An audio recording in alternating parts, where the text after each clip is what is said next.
สบายดีเด้อทุกคนสบายดีนะวันนี้แจ็คจะมาแชร์เทคนิคการวิเคราะห์กราฟของแจ็คนะแจ็คจะวิเคราะห์ตามเส้นราคาแล้วก็แนวรับแนวต้านนะทุกคนมาเบิ่งเลยเนาะเบิ่งว่าแจ็คจะวิเคราะห์แบบไหนให้ทุกคนสามารถเอาไปนำใส่ได้เนาะแจ็คจะแจกท่าไม่ตายเลยเนาะ2ท่าโอเคนะมาเบิ่งกราฟเนาะตอนนี้ก็เป็นกราฟที่ว่าเป็นตลาดวันเสาร์นะทุกคนวันเสาร์นะทุกคนสังเกตเนาะอาจารย์จะมาแชร์เทคนิคการวิเคราะห์กราฟก็ถือว่าได้ผลนะก็เลยอยากมาแชร์เทคนิคนี้ให้ทุกคนรู้เนาะทุกคนสังเกตเนาะแท่งเขียวเนี่ยแท่งเขียวกับแท่งแดงเนี่ยทุกคนสังเกตมันลงมาเพียงกันปุ๊บมึงสิแน่นอนทุกคนมันบ่สามารถที่จะลงต่อได้เนาะทุกคนสังเกตเนาะบ่สามารถที่จะลงต่อได้เป็นยังคือว่าอย่างนั้นมันจะมีแนวรับเนาะแนวรับทางด้านลุ่มนี่มีแนวรับทางด้านลุ่มเนี่ยฉะนั้นโอกาสขึ้นนี่หลายโอกาสขึ้นนี่หลายแต่เอาเดือต่อไปเนาะมาเบิ้งออเดอร์ต่อไปนะอาจารย์จะเอาดีโมเทสให้เบิ้งเลยเนาะทุกคนอาจจะเป็นเทคนิคการวิเคราะห์ของอาจารย์เนาะทุกคนสามารถเอาไปนำใส่ได้เนาะเชื่อว่าได้ผลนะเทคนิคการวิเคราะห์จะวิเคราะห์ตามกรอบราคาเส้นราคาเนาะและการแนวรับแนวต้านเนาะเบิ้งว่าเทคนิคการวิเคราะห์แบบไหนคือทุกคนเพิ่งสังเกตแทงนี้ปุ๊บนี่เบิ้งเลยมันทะลุแนวรับลงมาแล้ว แต่ว่าก็ใส่ทิมใส่ลงมาสิปุ๊บสามารถขายตามได้เป็นอย่างจึงขายเนาะทุกคนอาจสงสัยเป็นอย่างคือขายทุกคนสังเกตแทงเนี่ยปุ๊บเห็นบ่มันทิมใส่ราคาไว้อย่างสิเนาะ ทิมใส่ราคาไว้อย่างสิแน่นอนมันต้องลงมาเก็บใส่มันแน่นอนนะทุกคนมันต้องลงมาเก็บใส่มันอันนี้เป็นเทคนิคการวิเคราะห์เนาะมันต้องลงมาเก็บใส่มันแน่นอนมาเบิ่งออเดอร์เลยทุกคนนะจังไหนมันก็ลงนะจังไหนก็ลงแน่นอนนะลงมาปุ๊บเพียงใส่เลยทุกคนยุดนิ่งเลยเป็นยังคือว่ามันนิ่งบนนี้ทุกคนหูบอกมันจะมีแนวหับของมันอยู่นี่นะทุกคนเอาซีดีโมมาเทสให้เบิ่งกันนะมันมีแนวหับอยู่นี่เนาะมันมีแนวหับอยู่นี่บ่สามารถทะลุได้อันนี้จะเป็นไซเวย์เลยไซเวย์เนาะตลาดไซเวย์ก็คือมันจะบ่สามารถทะลุแนวหับหรือแนวต้านได้เนาะทางด้านลุ่มเนาะทางด้านลุ่มอาจจะเอิ้นแนวหับทางด้านถึงอาจจะเอิ้นแนวต้านเนาะทุกคนเทคนิคการวิเคราะห์เนาะทุกคนสังเกตแท่งนี่ปุ๊บในเมื่อมันลงมาทะลุปุ๊บมันแสดงมันจะก่อตัวมาเอาเส้นราคาแล้วสามารถขายได้เนาะเป็นยังคือขายในเมื่อทุกคนมันแท่งก่อตัวมันยังบ่ทันฮอดเส้นราคาที่มันจะก่อตัวลงมามันยังบ่ทันฮอดจังไหนก็ลงเนาะออเดอร์นี่เบิ่งนํกันทุกคนเนาะจังไหนก็ลงมาเป็นยังคือจังต้องลงมาเพราะว่าบ่ทันฮอดเส้นราคาเนาะแห้งซื้อกับพยายามกดขึ้น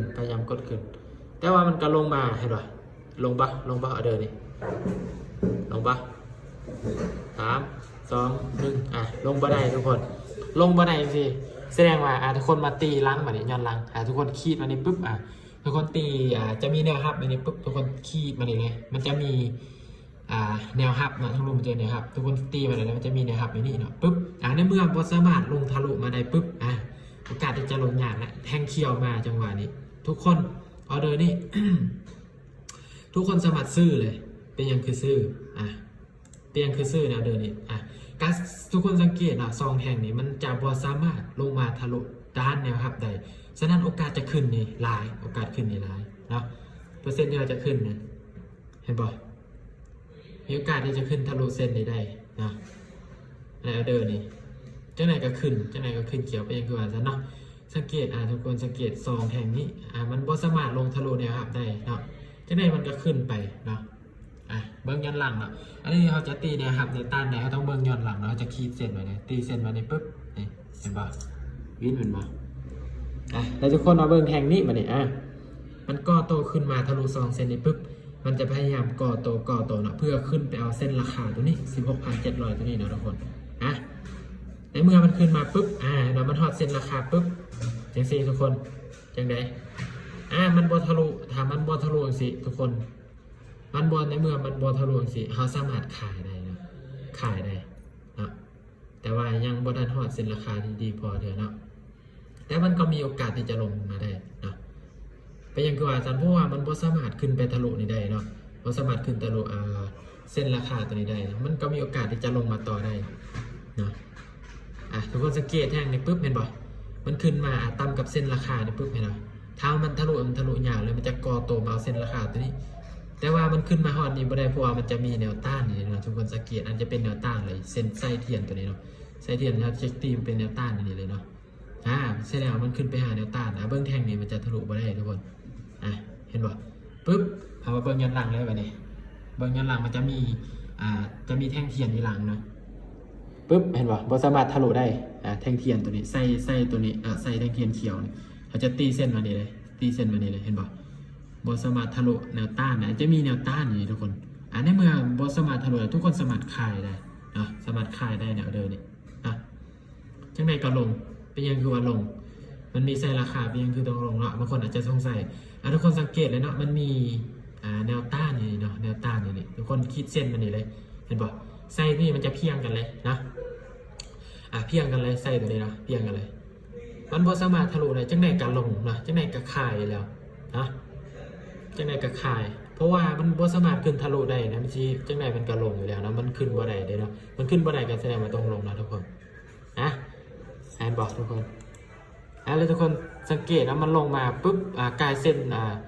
สีแดงเนี่ยลงมาแล้วฮอดจุดที่ว่ากับโตของตลาดแต่ว่าแหงซื้อยังมาแทรกจังหวะแบบนี้ในเมื่อมันขึ้นบนทะลุเส้นราคาตัวนี้ปุ๊บนี่เขาสามารถขายลงมาได้เนาะสามารถขายลงมาได้เนาะในเมื่อบอลทะลุอย่างสิทุกคนสามารถขายได้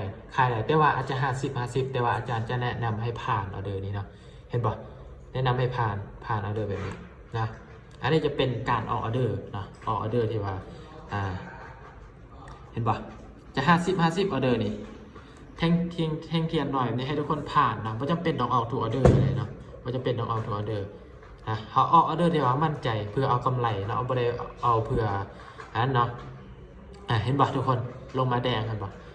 มันขึ้นปุ๊บเห็นไหมมันต่ำมันบ่สามารถทะลุเส้นราคาตัวนี้มันต่ำลงมา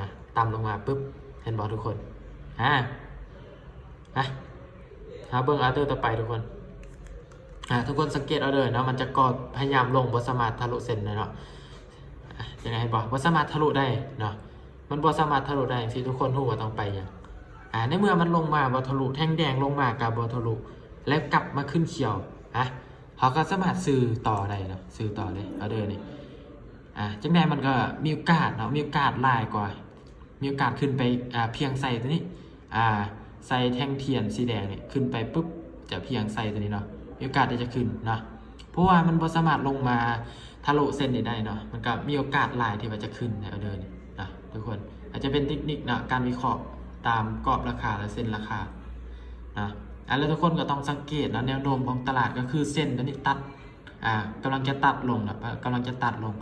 ทุกคนสังเกตถ้ามันกำลังจะตัดลงปุ๊บนี่แหงซื้อเข้ามาแทรกให้ทุกคนขายเลยขายเห็นป่ะกำลังจะตัดแต่ว่ายังไม่ได้ตัดเดือนแหงซื้อขึ้นมาจังหวะนี้เห็นป่ะถ้าแท่งนี้เป็นซื้อเขาสามารถขายได้เป็นแดงเขาก็สามารถขายได้ออเดอร์นี้นะเพราะว่าทุกคนสังเกตเบื้องเส้นนี่นะเส้นนี้กำลังจะตัดลงนะกำลังจะตัดลงปุ๊บเห็นป่ะแต่ว่าบอสามารถทะลุอาจจะตีแล้วครับแล้วตีมาเป็นเลยจะมีนะครับมันนี่ปุ๊บบอสามารถลงทะลุได้อย่างสิในเมื่อพยายามขึ้นอย่างสิเขาสามารถขายได้เป็นยังมันลงมาบ่ได้เขาคือว่าขายอาจารย์สังเกตเส้นนี่ปุ๊บมันตัดลงมาเนาะตัดลงนี่เปอร์เซ็นต์ที่ว่ามันจะลงในลายเนาะลายเปอร์เซ็นต์ที่มันจะลงมาหาเส้นราคาตัวนี้แล้วกันแนวหักเขามันจะตีอยู่นี่เลยตีนี่ปุ๊บแต่ว่ามันตัดลงไม่ได้ตัดลงสื่อเนาะมันตัดเป็นแบบเสียงไปเนาะตัดแบบเสียงไปแนวหักเขามันก็จะอยู่รุมนี้นะอยู่รุมนี้เบิ่งทุกคนมันจะลงมาหานะครับแต่บอก โธ่เห็นบ่ทุกคนมันลงมาต่ำเนี่ยครับมันบอสามารถทะลุเนี่ยครับได้มันเด้งขึ้นไปปุ๊บเห็นบ่แสดงว่าเนี่ยครับของมันอยู่นี่ทุกคนเขาตีเนี่ยครับอย่างนี้เลยนี่ปุ๊บนี่ว่ามันเด้งขึ้นปุ๊บโอเคแสดงว่าบอสามารถลงได้แหละเป็นยังคือว่าบอสามารถลงได้เพราะว่ามันลงมาทะลุมาต่ำแนวครับของมันนี่ปุ๊บมันบอสามารถลงต่อได้เนาะเห็นบ่ลงในเมื่อมันลงมาทะลุนี่สิปุ๊บทุกคนสามารถขายเลยถ้ามันลงบอทะลุทุกคนซื้อเนาะเอาเดี๋ยวนี้สามารถซื้อแต่อันนี้มันลงมาทะลุแล้วเนาะมันทะลุแล้วมีโอกาสที่จะก่อโตมาเอาเส้นราคาตัวนี้นะ